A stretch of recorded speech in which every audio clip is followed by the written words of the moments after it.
Esse é o Ancapsu e nós vamos falar agora sobre o ato de Copacabana que a esquerda está dizendo que flopou, meu amigo, mas eu vou explicar para vocês por que que não, e a prova de que não flopou é justamente o desespero desse pessoal. Se tivesse de fato flopado, eles não precisavam ter recorrido a esses truquezinhos mais velhos do que a gente conhece, de mostrar o ato quando estava começando, não sei o que lá, a USP falando que teve 18 mil pessoas no ato só, e não sei o que lá, é uma coisa realmente impressionante. Dá para ver que o ato machucou a esquerda. Isso que é o ponto.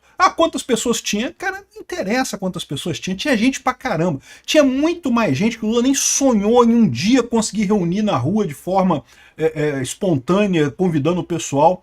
Muita gente mesmo, a ponto de machucar o pessoal da esquerda. Vamos entender esse caso aqui. Essa notícia foi sugerida por Leno Brega, Jeep, Carro de Esquerdista e várias outras pessoas. Obrigado aí ao pessoal que sugeriu notícias lá no nosso site, no visãolibertaria.com, e obrigado a você que está assistindo o nosso vídeo. Se você gosta do nosso conteúdo, por favor, deixe o seu like, se inscreva aqui no canal, né? Pois bem, flopou. Governistas usam fotos de antes da... Até a Veja, até a Veja percebeu o truquezinho dos governistas aqui, ó. Usam fotos de antes da concentração do público no ato de Bolsonaro no Rio. Aqui, ó, isso aqui é uma foto do auge do ato lá, quando estava o pessoal, quando estava o Silas Malafaia discursando. Dá pra ver, tinha muita gente. Eu mostrei um monte de foto mostrando que tinha muita gente mesmo, tava bem cheio Copacabana.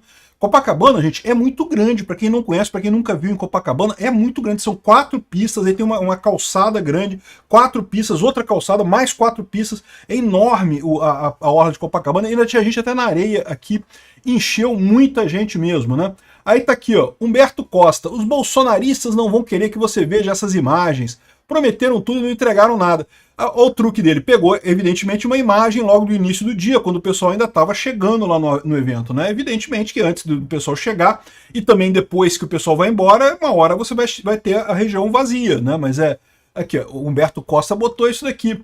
Aqui, ó, Fernanda Melchiona também pegou uma outra foto aqui também do momento em que ainda estava começando o evento. Ainda, olha só, não tinha ninguém, coisa e tal. Apesar da promessa do Malafaia de reunir 1 milhão de pessoas, a realidade mostra um público muito abaixo das expectativas. Deputada Jandira Fegali... Não, isso aqui é Fernanda Melchiona. É a Jandira Fegali? Não sei. Bom, enfim. De qualquer forma... sim, foi a Jandira Fegali reproduziu, deu o tweet nessa postagem aqui, né? Enfim, essa é a situação, né? Ou seja, o fato de eles terem mostrado esse tipo de coisa, mostrado imagens diante da manifestação, mostra o absurdo aqui, ó.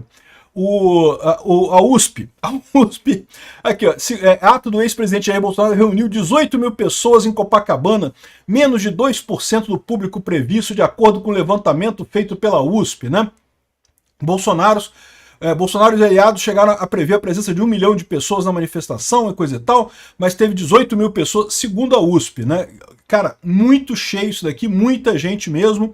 Esse cálculo da USP a gente sabe que é um cálculo maroto, né? Aquele cálculo que realmente joga para baixo a coisa. A Polícia Militar do Rio de Janeiro diz que tinha 400 mil pessoas. Me parece um número mais perto da realidade. 400 mil pessoas já está um número que parece mais razoável aqui para essa manifestação de hoje, tá? Então, assim, o número real que tinha, não tem, não sei, mas não interessa, meio que é uma besteira você vai ficar chutando o número. A questão toda foi grande pra caramba, mostrou um peso grande do Bolsonaro. E mostrou também uma importância muito grande do Bolsonaro, tá? Porque o pessoal fez a manifestação também lá na Paulista, e na Paulista tinha pouca gente, tá? Eu vi umas imagens de lá, tinha um pessoal lá e coisa e tal, mas muito menos do que tinha no Rio de Janeiro, mostrando aquilo que eu falo para vocês. Por mais que eu tenha desacordos com o Bolsonaro, que eu acho que o Bolsonaro tem aí os problemas dele lá, fico puto com ele com a questão do Zelensky, da Ucrânia, no final das contas o Bolsonaro é a grande liderança da direita do Brasil, não tem como negar esse tipo de coisa, ele é o cara que tem peso, que leva o pessoal para a manifestação, né? Eu suspeito que a manifestação no dia 6 de abril lá em São Paulo vai ser grande pra caramba, porque São Paulo sempre comparece com muito mais força nessas manifestações, né? Então, ou seja, o importante é que machucou o pessoal. Para o pessoal ter feito isso daqui, ó, de colocar a imagenzinha e coisa e tal, tá entregando que machucou, tá entregando. Até porque, com o Lula pagando, não consegue botar esse pessoal aqui, não consegue botar este pessoal aqui, tá do jeito que tá aqui, ó. Eles não conseguem, com o Lula pagando o pessoal para ir, né? Olha só, Matheus Leitão todo machucado por dentro aqui, ó. As armas usadas por Bolsonaro para afrontar Moraes e o STF em Copacabana. Não porque prendam Bolsonaro. Bolsonaro não pode nem falar em público porque ele está machucando a democracia esquerdista brasileira. Caramba, olha que absurdo. Tô falando para vocês. A esquerda sentiu, meu amigo. Se a esquerda sentiu, é porque tinha muita gente. Se tivesse pouca gente, a esquerda não tinha sentido. Do jeito que eles estão falando aqui, é porque sentiram, é porque viram que a pauta da anistia vai andar de verdade, né? Armas usadas por Bolsonaro para afrontar Moraes e o STF em Copacabana. Tá aqui, ó. Jair Bolsonaro afrontou sim o Supremo Tribunal Federal. Ele tá querendo que prenda o Bolsonaro. Esse pessoal tá doente.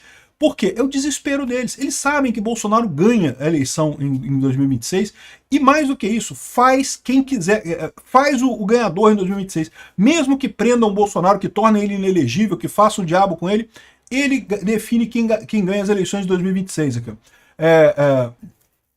Onde realizou ato a favor do projeto de anistia de presos do 8 de janeiro. Ao chamar de farsa o inquérito sobre a trama golpista, comparando a atuação da mais alta corte do país à ditadura de Nicolás Maduro na Venezuela, é o mesmo que afirmar que a justiça age politicamente sem isenção contra adversário. Ué, mas é exatamente isso que a gente está afirmando. É exatamente isso que está acontecendo. A justiça brasileira, o STF, está agindo politicamente. E não é de hoje. E não é só a gente, só os bolsonaristas que falam essas coisas, não. Até pessoas que olham para a coisa de forma objetiva percebem que, do ponto de vista jurídico, a Suprema Corte já jogou para lá as regras, as leis, jurisprudência, jogou tudo fora. O objetivo do STF é proibir Bolsonaro a todo custo, né? E como eu já falei para vocês, eles têm um incentivo muito grande de fazer isso, porque se eles não prenderem Bolsonaro, se não condenarem Bolsonaro por golpe, para que foi toda essa perseguição? Os exilados, o pessoal perseguido, não sei o que lá, para que isso tudo se não tem motivo, se não teve golpe, se não teve nada, né? Então eles vão ter que dar um jeito de achar um golpe nessa história aqui, ó. Bolsonaro acusou a justiça brasileira de trabalhar no escurinho do cinema para eleger o presidente Lula. E todo mundo viu isso acontecer.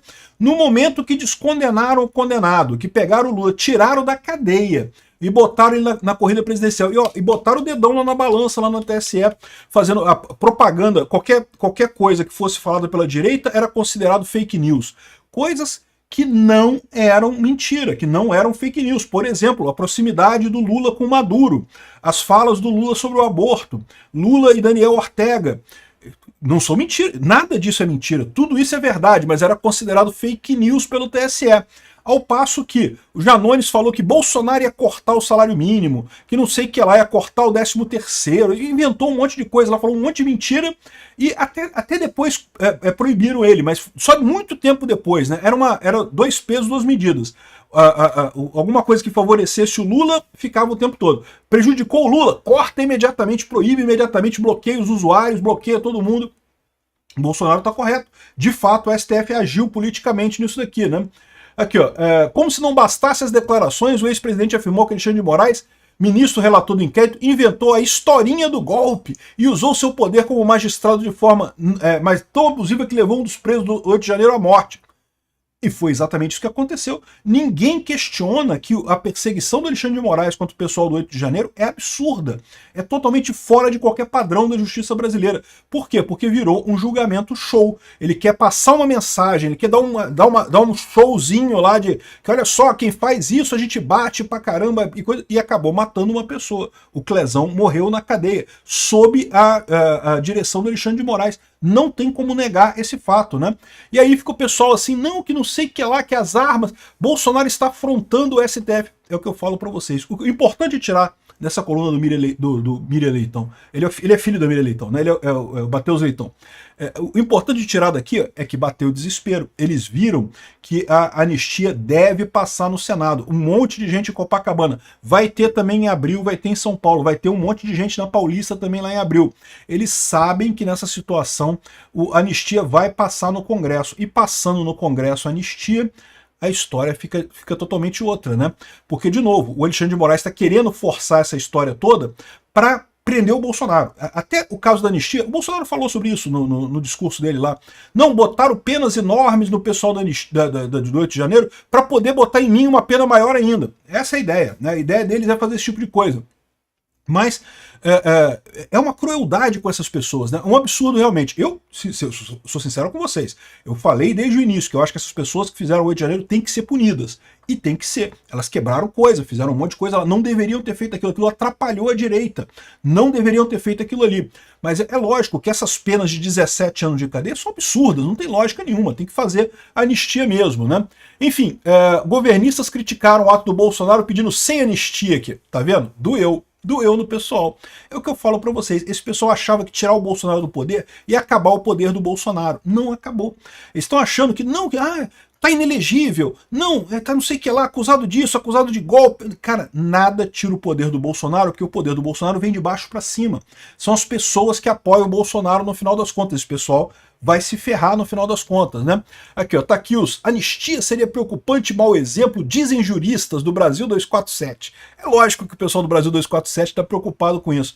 É o que eu falo para vocês, meu amigo. No final das contas, machucou a esquerda. Então é sinal que foi um sucesso. Ah, quantas pessoas tinha? Não interessa.